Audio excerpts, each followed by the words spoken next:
There's something almost rebellious about a person lying under a car in their own driveway, grease on their hands, tools scattered across the concrete, when they could just drive to a shop and let someone else handle it. Most people would, but these people don't. And that choice tells you something profound about who they are. Think about the last time something broke in your life. Your first instinct says everything about your psychology. Some people immediately look for someone to fix it. Others can't rest until they fix it themselves.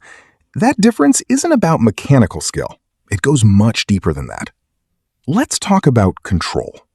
Not the controlling personality type people warn you about, but a very specific psychological trait researchers call internal locus of control. People with this trait fundamentally believe that what happens to them is a result of their own actions. They don't wait for life to happen to them. They make life happen. And when their car breaks down, the idea of handing it off to a stranger and hoping for the best feels almost physically uncomfortable to them. It feels like surrender. Now, here's what's fascinating. Studies show that people who consistently take ownership of problems, even small everyday ones like a leaking faucet or a broken shelf, tend to handle major life stress better than people who outsource everything. It's not that they're smarter. It's that every small repair they complete quietly tells their brain, I can handle hard things. And that message compounds over years into an unshakable kind of confidence. But there's another layer here that almost nobody talks about. A lot of these people grew up watching someone else do exactly this. A father, an uncle, an older neighbor crouched under a hood on a weekend afternoon. Nobody forced them to learn. They just watched. They handed over tools. They asked questions. And somewhere in those moments, without realizing it, they absorbed not just mechanical knowledge, but an entire philosophy about life. Fix what's broken. Don't wait for someone else. Figure it out. That kind of upbringing creates something powerful inside a person. It creates what psychologists call self-efficacy, which simply means the belief that you are capable. When you grow up seeing problems get solved with patience and effort rather than money and phone calls, you internalize the idea that most obstacles are just puzzles waiting to be worked through. That belief changes how you move through the world. Now think about the act of fixing a car itself. You have a problem. You don't know the solution yet. You have to research, diagnose, try something, fail, try again. Sound familiar?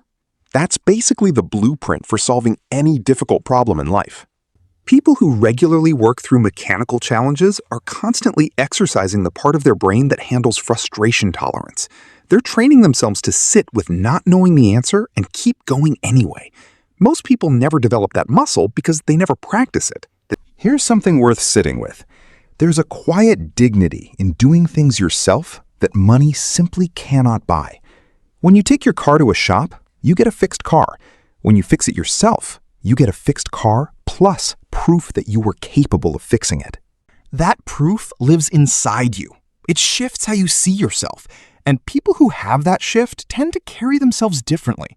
They're less easily rattled, less dependent on external validation, less afraid of problems showing up in their life. But let's be honest, not everyone who fixes their own car is doing it from a place of pure psychological strength. For some people, the driveway becomes something else entirely. It becomes a place to escape. The garage, the tools, the focused, repetitive work, it all creates something that looks a lot like meditation. When your hands are busy and your mind is locked onto a concrete problem, the noise in your head goes quiet. The anxiety about money, relationships, the future, it fades. You're just a person and an engine and a problem to solve. For people carrying a heavy emotional load, that's not just satisfying, it's necessary. The driveway isn't really about the car. It's about finding a space where they feel completely competent and in control when everything else feels uncertain and overwhelming. That's not weakness. That's actually a very healthy coping mechanism, as long as it doesn't become the only way they know how to process difficult emotions. There's also something deeply tied to identity here. For a lot of people, especially men, being able to fix things is wrapped up in how they see themselves. Not in a toxic way, but in a very human way. We all build our identity around what we're capable of doing. A person who can look at a broken engine and figure it out doesn't just see themselves as a car person. They see themselves as someone who doesn't quit when things get complicated. That self-image spills into every other area of their life. And here's the part that often gets overlooked. These people are almost never doing it purely for the money saved, even when they say they are. Yes, labor costs are real. Yes, mechanics can be expensive. But if you actually tracked the hours spent diagnosing, driving to the parts store, watching tutorial videos, making 2 wrong attempts before the right one, you'd often find the math barely works out. They keep doing it because the process itself is the reward. The learning. The problem solving. The moment when the engine turns over and everything works again. That feeling is addictive in the best possible way. There's actually a term for this in psychology. It's called the IKEA effect. Research found that people place significantly higher value on things they built or fixed themselves compared to identical things they simply bought or had done for them. Your brain becomes invested in the process. It makes the outcome feel more meaningful. A car you fixed yourself isn't just transportation anymore. It's evidence of your capability, and we are deeply motivated by evidence of our own capability. Now, think about the social side of this. You've probably noticed that people who fix their own cars tend to talk about it. Not to brag, but because shared problem solving is one of the oldest forms of human bonding. 2 people troubleshooting an engine together, one handing over a wrench, one suggesting a different approach. That interaction builds trust and connection faster than most conversations can. There's something about working on a physical problem side by side that strips away pretense and makes people real with each other. Communities form around this. Friendships that last decades start in driveways. And there's one more thing, something that ties all of this together in a way that I think is genuinely important to recognize. The act of maintaining your own vehicle is an act of responsibility, not just toward your car, but toward yourself. It says, I will not let things deteriorate while I look away. I will pay attention.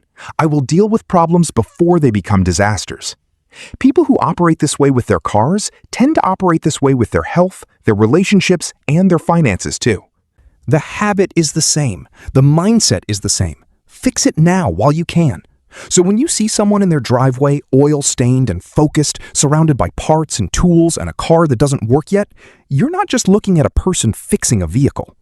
You're looking at someone who has decided, either consciously or not, that they are the kind of person who handles their own problems, who doesn't wait to be rescued, who learns what they need to learn and does what needs to be done. And the car? The car almost doesn't matter. What matters is what fixing it does to the person doing it.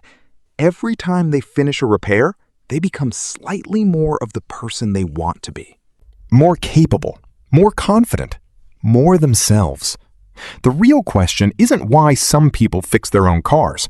The real question is what it costs the rest of us to never try.